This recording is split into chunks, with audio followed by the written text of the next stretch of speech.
कहानी की शुरुआत में हम एक आदमी को देखते हैं जिसकी उम्र काफी ज्यादा होती है, लेकिन वो बहुत अमीर होता है। इस टाइम वो अपनी गाड़ी में बैठा हुआ होता है और कहीं पर जा रहा होता है, लेकिन जब वो अपना वॉलेट चेक करता है तो उसे उसमें से एक कार्ड मिलता है। उस कार्ड के पीछे लिखा होता है दे कैन हेल्प यू, यानी कि वो तुम्हारी मदद कर सकते हैं, और इसी के नीचे एक फोन नंबर भी लिखा होता है। अब ये आदमी कांटेक्ट करके उसी जगह पर पहुंच जाता है जहां जाकर उसकी मुलाकात एक डॉक्टर से होती है। यहाँ पर डॉक्टर इस अमीर आदमी से कहता है बहुत जल्द आपकी जो बॉडी है ये मर जाएगी। अब ये सुनकर वो आदमी काफी हैरान होकर उस डॉक्टर से पूछता है कि आखिर तुम्हें मेरे बारे में कैसे पता, तुम जानते हैं क्या हो मेरे बारे में, और तुम ये कैसे जानते हो कि मैं मरने वाला हूँ। तो वो डॉक्टर उस आदमी से कहता है कि हम तुम्हारे बारे में सब कुछ जानते हैं, मैं तुम्हारी मदद कर सकता हूँ, यानी कि मैं तुम्हारी जान बचा सकता हूँ। तब यहाँ पर वो आदमी एक बार फिर से हैरान होते हुए उसे पूछता है कि आखिर तुम मुझे कैसे बचा सकते हो। डॉक्टर कहता है कि सब कुछ हम एक प्रोसेस के जरिए करेंगे, हम तुम्हारी सोल को एक दूसरी बॉडी में डाल देंगे, यानी कि वो सोल यहाँ से उस बॉडी में ट्रांसफर हो जाएगी, और ऐसा करने से तुम्हारी सोल को एक नया रूप, एक नई पहचान मिल जाएगी, सिर्फ और सिर्फ बॉडी चेंज करने की वजह से। और जब तुम्हारी सोल उस बॉडी में ट्रांसफर हो जाएगी तो तुम अपनी जिंदगी बहुत अच्छे से गुजार सकते हो। तो वो आदमी क्यूरियस होते हुए उस डॉक्टर से पूछता है कि आखिर आपने इस सब के लिए मुझे ही चूज क्यों किया। तब डॉक्टर उस आदमी को समझाता है कि ये चांस बहुत ही कम लोगों को मिलता है, क्योंकि तुम बहुत ही काम के इंसान हो, तुम ऐसे इंसान हो जो इस जमीन पर रहकर कुछ बड़ा कर सकते हैं, क्योंकि हम ऐसे लोगों को मौका बिल्कुल भी नहीं देते जो बिल्कुल बेकार हो, यानी कि वो कुछ भी ना कर सकते हो। और हमारी रूल्स के मुताबिक ये मौका सिर्फ उन्हीं लोगों को दिया जाता है जो अपने दम पर इस दुनिया को बदलने का हौसला रखते हैं। ये सारी बातें बताते हुए वो डॉक्टर उस आदमी को एक बॉडी भी दिखाता है, और इसी बॉडी के अंदर इस आदमी की सोल डाली जाएगी। लेकिन तभी इस बॉडी को कुछ होने लगता है, यानी कि वो हिलने लगती है। तब ये देखकर वो आदमी डॉक्टर से पूछता है कि ये क्या, ये तो हिल रही है, ये बॉडी तो अभी भी जिंदा है। तो उसकी ये बात सुनकर डॉक्टर उसे बताता है कि नहीं, तो ये जिंदा नहीं है, बल्कि तो लैब में बनाई गई एक बॉडी है, इस बॉडी की अपनी कोई भी पहचान नहीं है। यहाँ पर वो डॉक्टर उस आदमी को टाइम देते हुए कहता है कि आपके पास टाइम है, आप सोच लीजिए, अगर आप इस सब के लिए राजी हो जाए तो हमारे पास आ जाइए। अब यहाँ से सीधा वो आदमी अपने घर जाता है। वहाँ पहुँचने के बाद वो अपनी बेटी से मिलता है, लेकिन उसकी बेटी उसे पसंद नहीं करती थी, बल्कि वो उसे बहुत नफरत करती थी, क्योंकि उसके फादर ने यानी कि इस आदमी ने अपनी पूरी जिंदगी अपने बिजनेस में ही लगा दी, लेकिन उसने अपनी बेटी के लिए कुछ नहीं किया, उस पर जरा सा भी ध्यान नहीं दिया, और इसीलिए इस आदमी की बेटी को उनके बिजनेस में कोई भी इंटरेस्ट नहीं था, इसीलिए वो यहाँ पर अपने फादर की एक नहीं सुनती। अब इस बात से दुखी होकर वो आदमी वहाँ से चला जाता है, लेकिन इसी बीच हम देखते हैं कि उस आदमी की तबीयत और ज्यादा बिगड़ने लगती है, इसीलिए उसको फौरन एक हॉस्पिटल में एडमिट करवा दिया जाता है। अब यहाँ पर फाइनली वो ये फैसला कर ही लेता है कि मैं वो काम करूंगा, यानी कि अब कुछ भी हो जाए मैं अपने सोल को नई बॉडी में ट्रांसफर कर दूंगा, क्योंकि उसे आगे बढ़ना है, और आगे बढ़ने के लिए उसे एक नई जिंदगी चाहिए थी, और चाहे उसे वो जिंदगी इस बॉडी से मिले या फिर किसी से भी मिले, उसे कोई फर्क नहीं पड़ने वाला था। और अगर ऐसा करने में उसकी दौलत, शोहरत और उसकी इज्जत सब कुछ भी चली जाए तो उसे बिल्कुल भी फर्क नहीं पड़ने वाला था। लेकिन ये सब कुछ करने से पहले वो आदमी एक कब्रिस्तान जाता है, वहाँ जाकर वो एक बॉक्स को जमीन में दफन कर देता है। ऐसा करने के बाद वो अपने कोलीग के साथ लंच पर जाता है, लेकिन यहाँ पर भी एक बार फिर से उसकी तबीयत खराब होने लगती है, लेकिन इस बार वो हॉस्पिटल नहीं जाता बल्कि उसी डॉक्टर की लैब में पहुँच जाता है, क्योंकि अब वो टाइम आ चुका था जब उसे नई बॉडी मिलने वाली थी। लेकिन इससे पहले डॉक्टर उस आदमी को कुछ जरूरी बातें बताते हैं कि इस ऑपरेशन के दौरान आपके पास कोई भी मेटल की चीज नहीं होनी चाहिए, क्योंकि ये मशीन एक काफी बड़ी मैग्नेट है, और अगर कोई भी मेटल की चीज इसके अंदर चली गई तो ये पूरी मशीन खराब हो सकती है, जिससे होगा ये कि ऑपरेशन सक्सेसफुल नहीं हो पाएगा। अब इसके फौरन बाद ऑपरेशन स्टार्ट हो जाता है, लेकिन ये ऑपरेशन सक्सेसफुल रहता है, यानी कि वो आदमी बिल्कुल सही सलामत एक नई बॉडी में चला जाता है, और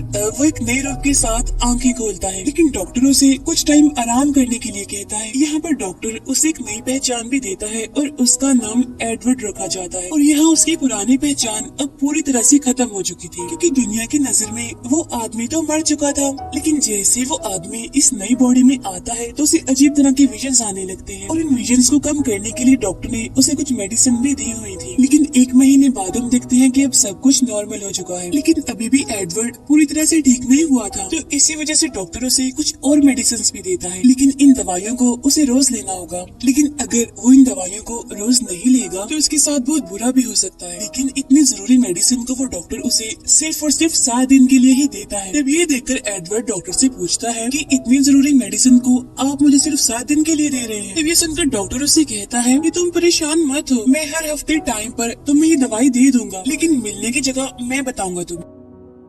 आगे हम देखते हैं कि एडवर्ड अब अपनी जिंदगी को पूरी तरह से एंजॉय कर रहा है, जहाँ पर उसके नए दोस्त भी बनते हैं। वो क्लब्स में जाता है, पार्टीज में जाता है, काफी एंजॉय करता है और तो और उसकी बहुत सारी दोस्तें भी हैं। लेकिन इसी दौरान एक दिन वो अपनी मेडिसिन लेना भूल जाता है, जिसकी वजह से उसे इतना ज्यादा साइड इफेक्ट होता है कि अब उसे कोई नॉर्मल विजन नहीं बल्कि हैवी विजन आता है, क्योंकि वो इस विजन में चीजों को बहुत साफ साफ करीब से देख सकता था। अपने इस विजन में वो एक लेडी और उसके साथ उसकी बेटी को देखता है और उनके ठीक पीछे वो एक वाटर टावर को भी देखता है। फिर एडवर्ड ये सारी बातें जाकर डॉक्टर को बताता है। जब उसकी बातें सुनकर डॉक्टर उससे कहता है कि एडवर्ड ये तुम क्या कर रहे हो, अपने इस मसले को इतना हल्का मत लो, तवज्जो तो खुद पर, अपनी मेडिसिन टाइम पर लिया करो ताकि तुम्हें फिर से किसी भी मुश्किल का सामना करना ना पड़े। या फिर मेरी बात मानो, तुम ऐसा करो कि कुछ दिन आराम करो या फिर कहीं घूमने के लिए बाहर चले जाओ। तब एडवर्ड ऐसा ही करता है और घूमने के लिए वो मान जाता है, लेकिन वो उस विजन के बारे में इतना सोचता है कि उस वाटर टावर के बारे में वो इंटरनेट पर सर्च करता है और वाटर टावर पर रखा हुआ वो टैंक उसे मिल ही जाता है। फिर वो उस जगह की लोकेशन देखकर वहीं पर जाने का फैसला करता है, लेकिन वहाँ पर जाने से पहले वो उसी कब्रिस्तान में जाता है, यानी जहाँ पर उसने एक बॉक्स को दफन किया था। यहाँ पर हम देखते हैं कि उस बॉक्स के अंदर कुछ पैसे थे और कुछ कार्ड्स थे। उसे लेकर एडवर्ड सीधा उस जगह पर पहुँच ही जाता है और ये जगह बिल्कुल ही वैसी होती है जैसे उसने अपने विजन में देखी थी। यहाँ आकर वो देखता है कि इस वाटर टैंक के पास एक घर भी है, इसीलिए एडवर्ड उस घर के पास जाता है और वहाँ जाकर वो नॉक करने लगता है, क्योंकि वो उस जगह के बारे में सब कुछ जानना चाहता था। लेकिन एडवर्ड देखता है कि इस घर पर तो कोई भी नहीं है, इसीलिए वो उस घर में जाकर इधर उधर घूमने लगता है। लेकिन तभी उसे वहाँ पर अपनी एक तस्वीर दिखती है। तब ये देखकर यहाँ पर एडवर्ड समझ जाता है कि डॉक्टर ने उसकी सोल को इसी आदमी की बॉडी में डाला है। तब इतनी ही देर में वहाँ पर वो लेडी आ जाती है जिसे एडवर्ड ने अपने विजन में देखा था और वो आते ही एडवर्ड पर गन पॉइंट कर देती है। लेकिन जैसे ही एडवर्ड मुड़कर उसको देखता है तो वो उसे शूट नहीं करती बल्कि वो रोने लगती है और एडवर्ड को गले से लगा लेती है। और वो लेडी यहाँ पर ऐसा इसीलिए करती है क्योंकि वो जो आदमी था वो उसका हस्बैंड था। अब कुछ ही टाइम के बाद वहाँ पर कुछ आदमी आ जाते हैं और वो एडवर्ड को अपने साथ ले जाने लगते हैं। यहीं पर उस डॉक्टर का भी एक आदमी आता है और तब एडवर्ड उससे पूछता है ये सब कुछ क्या है। ये लेडी मुझे अपना हस्बैंड कह रही है और मेरी तस्वीर इस घर में भी लगी हुई है, इसीलिए अब मुझसे कुछ मत छुपाओ, सब कुछ बताओ मुझे। अब यहाँ पर डॉक्टर का आदमी उसे सारी बात सच सच बता देता है कि जिस आदमी की बॉडी में तुम इस टाइम हो उसे अपनी बेटी के इलाज के लिए पैसे चाहिए थे और इसी वजह से उसने अपनी बॉडी हमें बेच दी। ये बात सुनकर एडवर्ड को काफी बुरा भी लगता है और गुस्सा तो उसे बहुत आता है। वो डॉक्टर के आदमी पर गुस्सा करते हुए उसे कहता है कि बहुत ही गलत हरकत की है तुमने किसी को मारकर मुझे ये बॉडी दी। तुम इंसान हो या फिर क्या हो?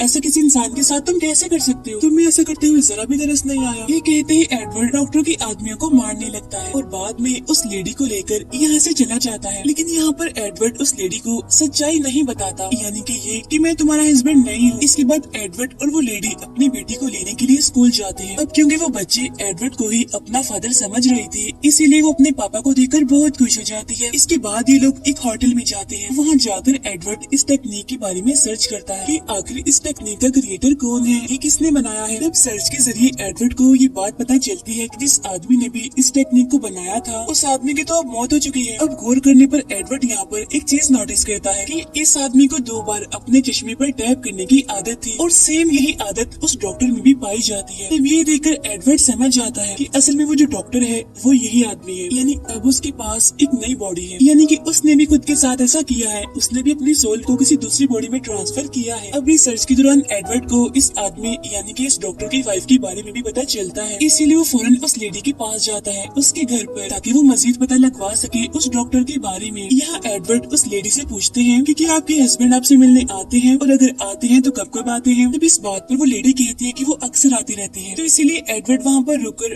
डॉक्टर के आने का वेट करने लगता है और जब वो डॉक्टर वहाँ पर आता है तो एडवर्ड उस पर गन पॉइंट कर देता है और उसे कहता है कि मेरी मेडिसिन खत्म हो गई है, मुझे और दवाइयाँ दो। लेकिन कुछ ही टाइम के बाद वहाँ पर उस डॉक्टर के आदमी आ जाते हैं और वो एडवर्ड को पकड़ लेते हैं और उसे पकड़ के वो वहाँ से निकाल देते हैं। इसीलिए एडवर्ड को वहाँ से जाना पड़ता है, लेकिन उसने यहाँ पर दवाइयाँ भी नहीं ली होती। लेकिन तभी एडवर्ड उस लेडी यानी कि अपनी वाइफ को बताता है कि देखो अब मैं तुम्हें कुछ सच बताने वाला हूँ और वो ये है कि मैं तुम्हारा हस्बैंड नहीं बल्कि तुम्हारे हस्बैंड की बॉडी में कोई और है। अब ये सुनकर उसकी वाइफ इतनी दुखी हो जाती है कि वहाँ से वो चली जाती है।